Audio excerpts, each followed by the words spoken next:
আসসালামু আলাইকুম সবাইকে আবারও ঈদ মোবারক। তা আপনাদের ঈদ কেমন কাটলো অবশ্যই জানাবেন। আর রোজার থেকে কুরবানির ঈদটা বেশি ভালো লাগে, কারণ ব্যস্ততার মধ্যে কাটে, তাই না?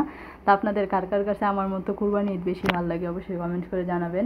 যদিও ব্যস্ততা থাকে তারপরেও ভালো লাগে। তো এই তো রান্না করছিলাম, ডিম ভুনা করছিলাম, তারপর হচ্ছে গিয়ে মুরগির রোস্ট রান্না করছি, পোলাও রান্না করছি।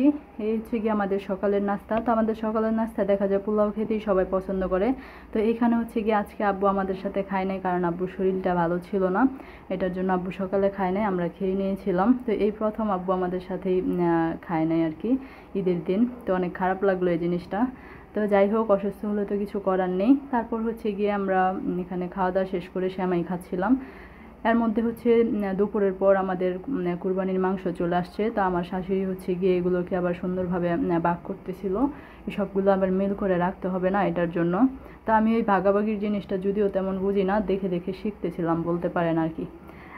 তারপর এগুলো শেষ হওয়ার পর আমরা হচ্ছে গিয়ে একটু ঘরে রেস্ট নিয়েছিলাম। তখন মনে হইলো যে ঝরঝরে সেমাই রান্না করছি। তো এই সেমাইটা আমি প্রথম রান্না করছি, প্রথম রান্না অনুযায়ী ভালোই হয়েছে। তা আপনাদের ভাইয়া খাইছে অল্প, কারণ সে বলতেছিল এটাতে নারকেল হলে নাকি বেশি মজা। তো আমি তো আর জানি না, আমি নারকেল ছাড়াই রান্না করছি। তারপর আমার কাছে মোটামুটি ভালোই লাগছে।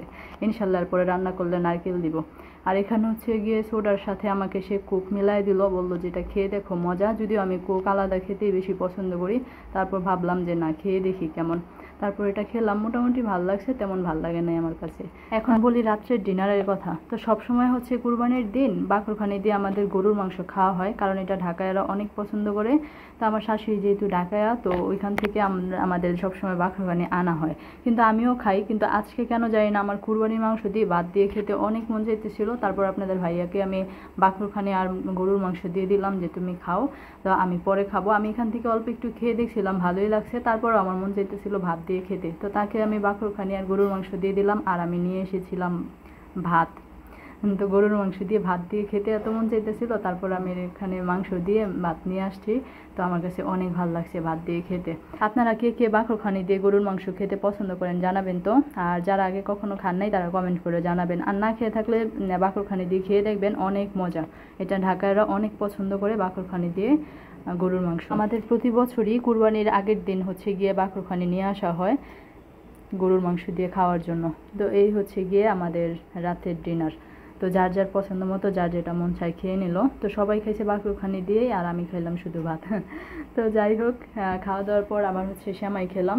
তো এই সময়টা এর আগে প্রথম যখন রান্না করছি না, তখন এত ভালো হয় নাই, কিন্তু এইবার মজা হয়েছে অনেক।